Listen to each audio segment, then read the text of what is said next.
अस्सलाम वालेकुम भाईजान, ये वीडियो मैंने देखी। अभी आप इस आदमी के पीछे भी नजर दौड़ाए कि कहीं इन्होंने पहले यानी किसी वेबसाइट में काम किया है कि नहीं किया है, और उसने कितने आदमी फंसाए है ये कोई मानी नहीं रखता। उसने पहले कितने आदमी फंसाए थे उसके बारे में आप सोच लीजिएगा। फिर जो पहले आदमी फंसाए थे किसी और वेबसाइट में किया, उनको उनका पैसा वापस दिलवा दिया। अगर नहीं तो आपका जो जितना भी पैसा है कैश वर्थ में अगर आप लगाएंगे तो ये भी इसी तरह डूब जाएगा जो पहले वाली कंपनी में डूब चुका था। कंपनी तो ये होती ही नहीं है, ये एक फ्रॉड वेबसाइट होता है और इसका काम होता है आपको लूटना, दूसरे को लूटना, तीसरे को लूटना। तो अभी मैं आपको बता रहा हूं कि आप जितने भी लिंक पीछे लगाएंगे आप उतने ही लोगों को जवाबदेह होंगे। और ये जो दुबई, बैंकॉक वगैरह, ये मेरे ख्याल में कोई ऐसी बड़ी चीजें नहीं है। दुबई को भी हम देख चुके हैं, बाकी भी यानी इस तरह की चीजें हम देख चुके हैं जो बेफायदा होती हैं।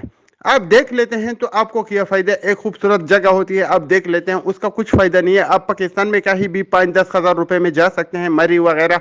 तो दुबई इनसे ज्यादा खूबसूरत नहीं है, उधर सिर्फ बिल्डिंग है या सुपरमार्केट है या कुछ इस तरह की चीजें होती हैं। तो आप सुपरमार्केट के सैर के लिए क्यों किसी को लुटवाएंगे, किसी बिल्डिंग को देखने के लिए क्यों आप किसी को लुटवाएंगे। तो इसके लिए किसी को लुटवाने की जरूरत नहीं है। आप जितनी भी मेहनत मजदूरी करते हैं उसमें से थोड़े से पैसे बचाकर कहीं निकल जाइए। आप स्वात चले जाइए, आप मारी चले जाइए, इस्लामाबाद चले जाइए। अगर आप और किसी भी इस तरह की खूबसूरत मुकाम को देखना चाहते हैं, पाकिस्तान में बहुत सी जगह है। ये आप जिधर भी जाएंगे आपको एक जन्नत नज़ीर इलाका मिलेगा और आप उधर एंजॉय करेंगे। तो बात यह है कि मेरे ख्याल में इस तरह की चीजों के लिए आपने कंक्रीट के शहरों का अगर रुख करना है, लोगों को लुटवा के, लोगों को फंसवा के, तो मेरे ख्याल में ये बहुत गलत बात है। तो सबसे अच्छी जो बात है वो ये है कि आप अपनी जमा पूंजी से थोड़े पैसे निकाल कर पाकिस्तान के किसी शहर का विजिट कीजिए।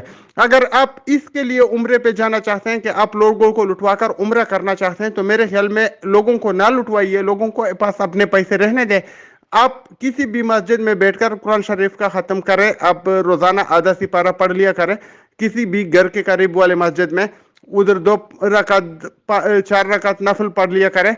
आपके वो नफल और कुरान पढ़ने का जो सवाब है वो उस उम्र से ज्यादा होगा जो किसी के पैसे बर्बाद करने पे आपने किया हुआ है, कमीशन पे किया हुआ है। किसी के 10 लाख लुटवा के या $10,000 लुटवा के आपने उसमें से 1,000 कमीशन काटे और उसके बाद उम्रे का टिकट लेके अगर आप इस तरह का काम करते हैं तो इस उम्र से बेहतर है कि आप अपने मस्जिद में बैठ के तिलावत करें, अपने मस्जिद में नफल अदा करें, अपने मस्जिद में कुछ जिक्र अस्कार करें। तो वो उस उम्र से बेहतर है। उम्र वो है कि जो आप अपने हक हलाल की कमाई पे यानी मेहनत की कमाई पे करें, तो वो उम्र बेहतरीन होता है।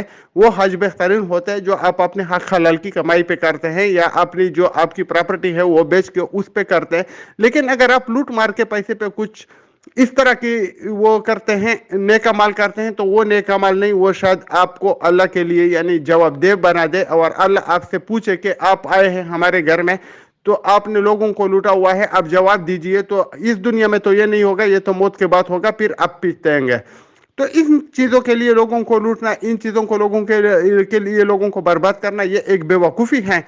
तो ना कंक्रीट के शहर आपको फायदा देंगे और ना इस तरह मक्का मदीना जाना आपको फायदा देगा, जिसके लिए आपने लोगों के पैसे लूट के, लोगों को बर्बाद करके, लोगों को अपनी जमा पूंजी से महरूम करके, लोगों के साथ जुल्म करके कमाए हो। तो ऐसे पैसे पे जाने की मेरे ख्याल में कोई ज़रूरत नहीं है। मैं एक आम सा आदमी हूँ, मैं इतने ज़्यादा मसले मसाइल नहीं जानता। आप किसी मुफ्ती से पूछ लीजिएगा, अगर वो आपको बताते हैं कि बिल्कुल लूट मार के पैसे पे उम्रे का सवाब मिलता है तो बिल्कुल कीजिएगा। लेकिन अगर वो आपको बता दे कि नहीं मिलता तो ना कीजिएगा। लेकिन मुफ्ती नेटवर्क करना हो, कोई अच्छा सा मुफ्ती ढूंढ लीजिएगा। बाकी ये जितने भी लोग जाते हैं ये पहले भी इस तरह के धंधे कर चुके हैं, लोगों को तबाह कर चुके हैं, लोगों को बर्बाद कर चुके हैं, लोगों को अपनी जमा पूंजी से महरूम कर चुके हैं। और अभी वो उधर जाके कैश वर्थ में या किसी का और कंपनी में आप लोगों को लूटेंगे। तो मेरे ख्याल में तौबा करना चाहिए इन लोगों को हक हलाल की कमाई करनी चाहिए। अभी इन लोगों को इस पे फख्र आता है कि मैंने इतने लोगों को फंसाया, इतने लोगों को वरगलाया। तो ये मेरे ख्याल में कोई खुशी की बात नहीं है, ये गम की बात है। अगर इस दुनिया में ये कुछ नहीं कर सकते, आप लोगों ने इदारों को खरीद लिया है, आप लोगों ने सबको साथ मिला लिया हुआ है, तो अल्लाह के आपने हजूर एक दिन अल्लाह के हजूर में आपने सामने बैठ के या खड़े होके इसका जवाब देना होगा जो आप नहीं दे सकते कि आपने क्यों लोगों को लूटा। तो अगर आप लूट सकते हैं तो फिर उनको पैसे वापस नहीं कर सकते, तो ये जुल्म है, ये ज्यादती है। लूटना इतनी कोई बड़ी बात नहीं है। लूटना तो आप ऐसे भी कर सकते हैं कि किसी का कोई गाड़ी चुरा ले, कुछ भी कर ले, वो भी आप कर सकते हैं। तो ये भी लूटमार है, वो भी लूटमार है, और दोनों हराम है। तो आप लूटमार उनकी मर्जी से करें या बगैर मर्जी के करें, वो दोनों हराम है। तो मेरे ख्याल में इन चीज़ों पर फख्र नहीं करनी चाहिए। ये काबिल शर्म बातें हैं कि आप लोगों को फंसाते हैं, लोगों को अपनी जमा पूंजियों से महरूम करते हैं। तो इस पे कोई फख्र वाली बात नहीं है, ये शर्म वाली बात है। और मेरे ख्याल में आप अगर खुद नहीं बच सकते तो फिर किसी और को भी नहीं बचा सकते। तो पहले आपने खुद बचना है इन तरह की लिंकों से, यानी दूर भागना है। तो जब तक आप इनसे दूर भागेंगे तो दूसरों को बचाने में कामयाब हो जाएंगे। बाकी कुछ लोग समझ रहे हैं कि कैशवर्थ के जरिए हमें अपने पैसे मिलते हैं। अगर आपको मिलते हैं तो उसमें कोई मुश्किल नहीं है। आपका अगर वो अकाउंट लगा लेता है, वही बी फॉर यू वाले पैसे उधर लगा लेते हैं और आपको दे देते हैं, तो फिर तो ठीक है। अगर आपको 2-3 महीने भी मिलेगा, बाकी फिर अगर वो भाग जाएगा फिर भी ठीक है, कुछ ना कुछ तो आपके खाता आ जाएगा। लेकिन अगर आपको बोलते हैं कि नई इन्वेस्टमेंट करो, तो 1 रुपया भी मेरे ख्याल में करना अपने आप के साथ आप ज्यादती कर रहे हो। बहुत शुक्रिया।